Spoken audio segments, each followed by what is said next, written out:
မင်္ဂလာပါရွှေတစိမ့်စုရအောင်ကစားတဲ့ကစားသမားလားကျမ်းမာရေးကောင်းအောင်ကစားတဲ့ကစားသမားလားအခုဗီဒီယိုကြည့်တဲ့သူကအားကစားလုပ်နေတယ်ဆိုလို့ရှိရင်ဘယ်အမျိုးအစားအားကစားသမားတွေမှာပါတယ်လဲဆိုတာအောက်မှာ comment ရေးပေးကြည့်လို့ရပါတယ်အားကစားသမားနှမျိုးနှစ်စားရှိပါတယ်နံပါတ်1အမျိုးအစားက professional ကစားသမား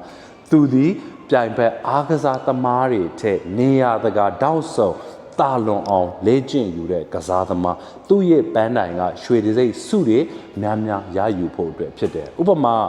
ပြိုင်ဖက်ကနှလုံးခုန်တော့နေရာမှာခံနိုင်ရရှိပြီးတော့ပြေးနိုင်သေးတယ်ဆိုလို့ရှိရင်သူ့ထက်တာလွန်အောင်လေ့ကျင့်ယူမှသူ့ကိုနိုင်မှာရွှေတစိမ့်စုရမှာဖြစ်တဲ့အတွက်ကျမ်းမာရေးအတွက်ကစားတဲ့ကစားသမားမဟုတ်တော့ပါဘူးကျမ်းမာရေးထက်ကြော်လွန်ပြီးတော့ professional ကစားတဲ့ကစားသမားဒုတိယကစားသမားက